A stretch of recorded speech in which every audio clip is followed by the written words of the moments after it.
Il y a des personnes que la vie a blessées en silence, pas avec des cris ou des drames visibles, mais avec des absences, des pertes et des cicatrices que personne n'a jamais vraiment vues. Ces personnes ne racontent pas toujours ce qu'elles ont traversé, mais si tu les écoutes attentivement, tu peux sentir leur histoire. Elle est là, dans leur manière de sourire sans s'abandonner, de parler doucement comme si chaque mot devait d'abord traverser un champ de bataille intérieure, et dans leur silence, plus éloquent que 1000 explications. Carl Jung croyait que ce que nous ne ramenons pas à la conscience dirige notre vie, et nous l'appelons destin. Alors aujourd'hui, on ne va pas parler de souffrance comme d'un poids, mais comme d'un langage. Un langage que seuls ceux qui ont trop porté savent lire. Voici 13 traits profonds des personnes qui ont survécu à ce que beaucoup ne pourraient même pas nommer. Et si tu te reconnais dans certains d'entre eux, c'est que tu n'es pas seul. Il y a des blessures qui ne laissent pas de marques sur la peau, mais qui redessinent tout ce que l'on est à l'intérieur. Pas d'un seul coup, mais doucement, comme un vent froid qui finit par modeler la pierre. Certaines personnes avancent avec un calme étrange, mais ce calme n'est pas de la paix, c'est de la fatigue. C'est la trace de quelqu'un qui a trop observé, trop attendu, trop retenu ce qu'il n'avait pas le droit d'exprimer. Quand on a trop souffert, on ne devient pas simplement sensible. On devient attentif à tout, à ce qui est dit et surtout à ce qui ne l'est pas, à ces micro-silences où l'abandon se cache, à ces regards qui changent d'intention avant même que les mots n'arrivent. Carl Jung disait que l'âme ne se brise pas. Elle se replie, et dans ce repli, elle crée des chemins intérieurs que seul celui qui a souffert peut comprendre. Ce que nous allons explorer ici, ce ne sont pas des diagnostics, ce ne sont pas des étiquettes, ce sont des fragments de vérité vécue, des traits communs à ceux qui un jour ont cru qu'ils ne s'en relèveraient jamais, et qui pourtant ont continué à marcher. Et si tu te reconnais dans ces mots, si tu sens que ce que tu vis n'est pas trop ou anormal, mais simplement profond, alors tu es au bon endroit. Dans les commentaires épinglés, tu trouveras un guide conçu pour toi, un e-book pensé comme un refuge pour ceux qui veulent se comprendre sans jugement et guérir sans se perdre. Car ce que tu ressens mérite d'être entendu. Et si tu ressens que ce que l'on partage ici te parle, abonne-toi à cette chaîne. Il y a d'autres voix comme la tienne ici, et peut-être que ce que tu cherches depuis si longtemps, c'est simplement un endroit où tu n'as plus besoin de te cacher.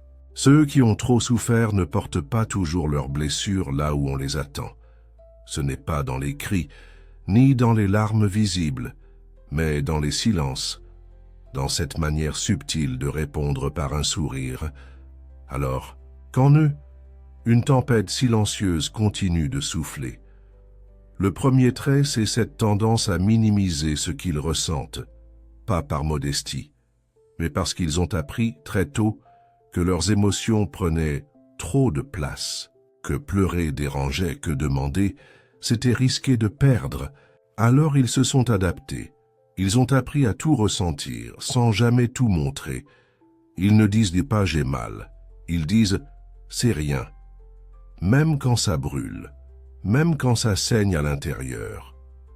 Le deuxième trait, c'est l'hyperperception émotionnelle.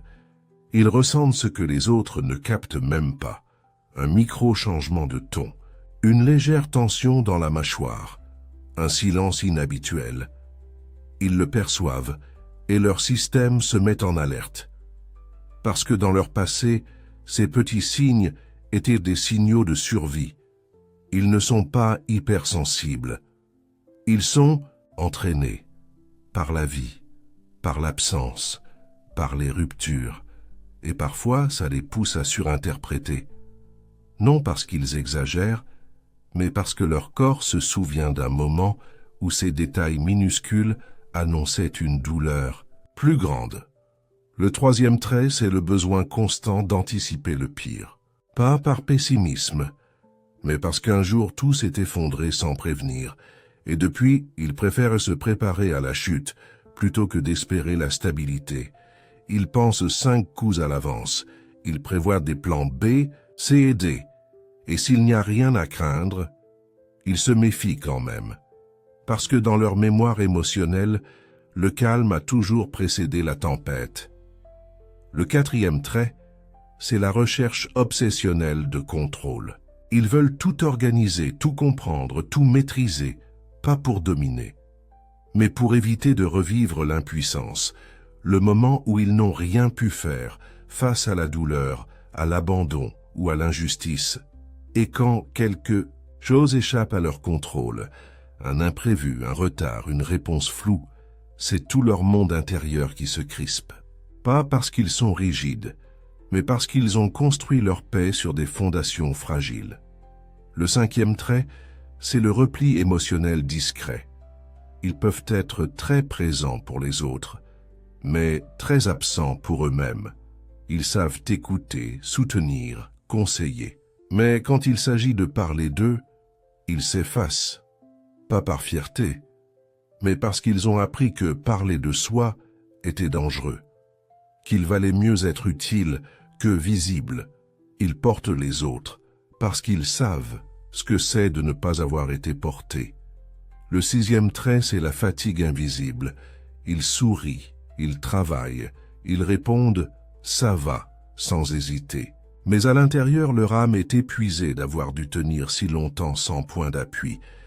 Et cette fatigue, elle ne vient pas seulement de ce qu'ils font, elle vient de ce qu'ils retiennent, des émotions jamais exprimées, des peurs jamais nommées, des rêves qu'ils ont enterrés pour survivre à la réalité. Le 7e trait, c'est l'incapacité à recevoir. Ils savent donner leur temps, leur énergie, leur présence.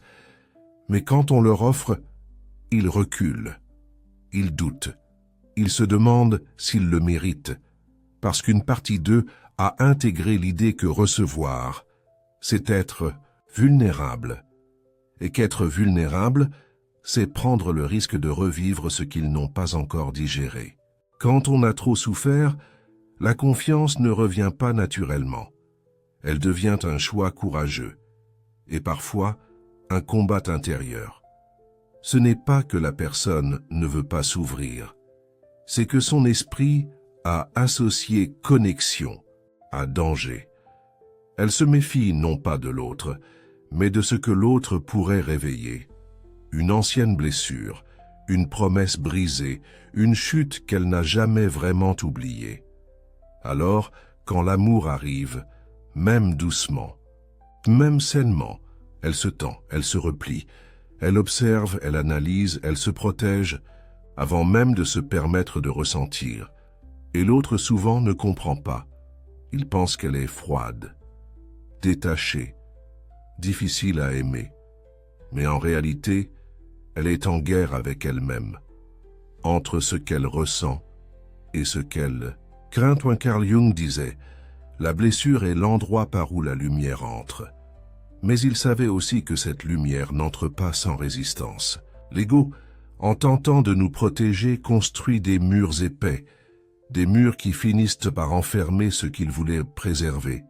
Et ces murs, on les retrouve dans les relations. C'est ce regard qui fuit au moment d'une caresse, ce corps qui se fige quand l'autre s'approche, ce silence après un « je t'aime », non pas parce qu'on ne le ressent pas, mais parce qu'on ne sait plus comment y répondre. Quand une personne a trop souffert, elle commence à douter de sa propre valeur. Elle se demande si elle mérite d'être aimée. Et même quand elle l'est, elle a du mal à le croire. Alors elle teste, elle repousse. Elle observe l'autre dans ses moindres gestes, à la recherche de signes de déception, de distance, de rejet, non pas par manipulation, mais parce qu'elle a besoin de s'assurer qu'elle ne va pas revivre la même douleur, et souvent elle finit par saboter ce qui pourrait vraiment la guérir. Pas parce qu'elle ne veut pas guérir, mais parce qu'elle ne sait plus vivre sans défense. Un autre effet profond de la souffrance, c'est ce qu'on pourrait appeler la double identité. Il y a le soi extérieur, celui qui fonctionne, qui rassure, qui joue le rôle attendu. Et il y a le soi intérieur, celui qui doute, qui pleure en silence, qui se demande s'il sera un jour assez. Cette dissonance crée une fatigue psychique énorme, parce qu'il faut constamment jongler entre ce qu'on montre et ce qu'on cache, et avec le temps, on commence à se sentir étranger à soi-même. Jung appelait cette séparation la distance entre la persona et le soi. Plus on se colle à l'image que l'on croit devoir incarner, plus on s'éloigne de ce que l'on est vraiment. Et cela se reflète dans la relation au monde. Les personnes qui ont trop souffert ont souvent du mal à se poser, à se sentir chez elles, quelque part. Elles se sentent décalées, trop sensibles, trop lucides, trop profondes dans un monde qui valorise la superficialité. Elles ne supportent plus les relations creuses, les faux sourires, les conversations sans âme. Elles veulent du vrai, du brut, du vivant. Mais elles ont du mal à le trouver, parce que leur peur les empêche parfois de s'ouvrir à ce qu'elles cherchent le plus. Ce paradoxe est l'un des plus douloureux. Elles rêvent d'authenticité, et elles la repoussent. Elles veulent être vues, mais elles se cachent.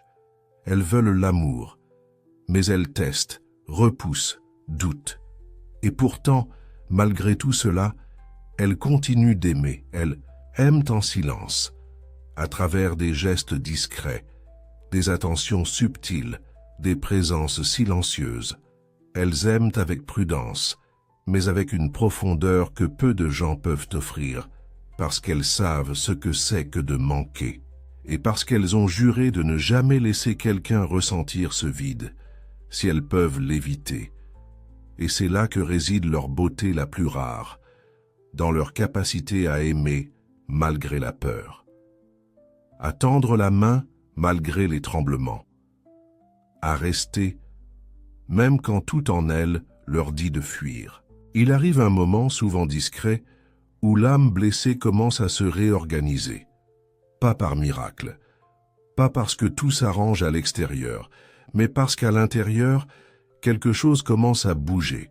Ce n'est pas une grande révélation, c'est un frémissement, un soupir qui devient un murmure, une intuition.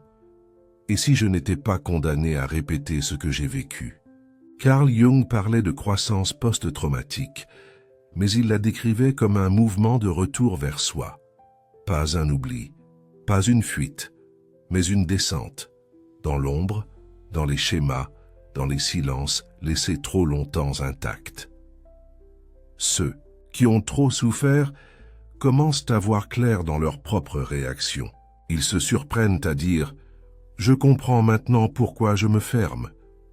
Je sais d'où vient cette peur. » Et ce moment de reconnaissance est déjà un acte de guérison, car ce que l'on nomme cesse de nous dominer. Petit à petit, ils commencent à retirer les couches, à enlever le masque sans tout jeter, à faire la paix avec l'armure, non en la brisant, mais en apprenant à en sortir de temps en temps. Ils redécouvrent des choses simples, ressentir sans se juger, dire non sans se sentir coupable, demander sans croire qu'ils dérangent. Ils ne deviennent pas invincibles, ils deviennent réels, et dans ce réel, ils se reconnectent avec une force plus ancienne, celle qu'ils avaient enfouie pour survivre. Ils commencent à écouter leur corps, à entendre leurs besoins, à suivre des élans intérieurs qu'ils avaient appris à ignorer. Ils apprennent que la vulnérabilité n'est pas un piège, c'est un passage. Ils découvrent que l'on peut pleurer sans s'effondrer, qu'on peut aimer sans se perdre, qu'on peut poser des limites sans devenir dur. Et avec cette conscience, un autre changement s'opère.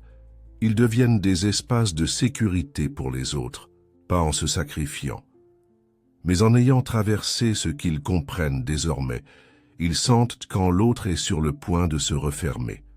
Ils savent quand il faut juste rester là, sans mots, sans solution, juste en présence, car ils se souviennent.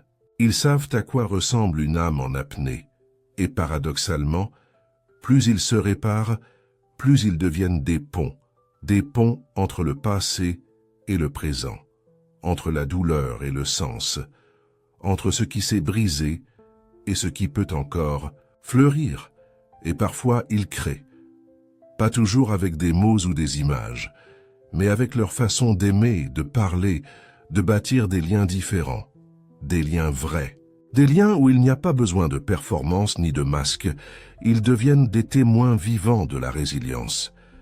Pas une résilience dure, froide, stoïque, mais une résilience douce, celle qui accepte les cicatrices et les transforme en langage. C'est là que l'archétype du guérisseur blessé dont parlait Jung prend vie, non pas comme un rôle à jouer, mais comme une présence silencieuse qui inspire confiance. Ces personnes ne cherchent plus à sauver tout le monde. Elles savent maintenant que le véritable soin commence par l'intérieur. Elles ne se perdent plus dans les douleurs des autres, parce qu'elles ont appris à accompagner, sans porter ce qui ne leur appartient pas. Et c'est peut-être cela, la plus grande transformation, apprendre à se choisir, sans culpabilité. Elles savent maintenant que s'effacer pour les autres n'est pas une preuve d'amour, c'est une répétition du sacrifice. Alors, elles changent le scénario. Elles choisissent d'être présentes, entières, et alignées. Elles ne cherchent plus à plaire, mais à être vraies. Elles ne courent plus après ce qui les rejette, mais s'ancrent dans ce qui les nourrit. Et lentement, très lentement, leur monde intérieur commence à refléter cette paix qu'elles ont cherchée si longtemps à l'extérieur. Elles ne sont plus en guerre, elles sont en retour. Il y a quelque chose d'extraordinaire qui se produit lorsqu'une personne qui a trop souffert cesse de se voir uniquement à travers le prisme de sa douleur. Ce n'est pas un reniement, ce n'est pas un déni, c'est une reconnaissance. Une reconnaissance que la souffrance a façonné certains traits, mais qu'elle ne définit pas l'entièreté de l'âme. Carl Jung disait que la blessure est un portail, et derrière ce portail, il n'y a pas le vide, mais le soi. La partie de toi qui a toujours été là, même lorsque tout le reste s'est effondré. Lorsque tu t'assois un instant dans le silence et que tu ressens ce battement discret, ce souffle qui continue, ce murmure intérieur qui dit « Je suis encore là », tu entres dans un espace sacré, un espace où la douleur cesse d'être un poids et devient une mémoire vivante. Pas une mémoire qui te tire vers le bas, mais une mémoire qui t'ancre. Tu commences à comprendre que tu peux pleurer sans perdre ton pouvoir, que tu peux être doux sans être faible, que tu peux dire non sans perdre l'amour de l'autre, et surtout que tu peux exister sans masque. Ceux qui ont trop souffert deviennent souvent les plus tendres, les plus vrais, les plus capables de voir dans les yeux de l'autre ce qu'eux-mêmes ont cru devoir cacher toute leur vie. Ils ne parlent pas pour impressionner, ils parlent pour libérer. Ils ne donnent pas pour être aimés, ils donnent parce qu'ils ont tant manqué qu'ils savent ce que chaque geste peut signifier. Et toi, si tu t'es reconnu dans ce voyage, dans l'un de ces traits, dans l'un de ces silences, dans cette fatigue qui ne s'explique pas, alors sache ceci, tu n'es pas seul, et tu ne l'as jamais été. Il y a en toi une sagesse que tu n'as pas encore totalement rencontrée. Une lumière douce qui ne cherche pas à briller, mais simplement à exister sans peur. Et si tu es encore là, à ce moment de la vidéo, c'est que quelque chose en toi est prêt. Pas à tout guérir, mais à ne plus fuir, à commencer à t'écouter, à dire enfin « Je ne suis plus obligé de me battre pour exister ». Dans le commentaire épinglé, tu trouveras un e-book spécial, un compagnon de route, un espace écrit pour t'aider à traduire ce que tu ressens en quelque chose de compréhensible, de doux, de vrai. Et si ce message a touché un coin silencieux de ton histoire, abonne-toi à cette chaîne. Ici, on ne cherche pas à te réparer.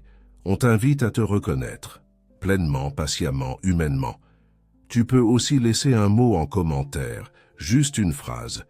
Je suis prêt à me voir autrement. Elle ne dit pas tout, mais elle dit déjà l'essentiel. Tu as marché loin. Tu as porté beaucoup. Mais maintenant, tu peux commencer à poser ce poids. Non parce que la douleur a disparu, mais parce que tu sais que tu n'as plus à la porter seule. On se retrouve très bientôt pour un autre moment d'âme, un autre miroir, un autre retour vers toi.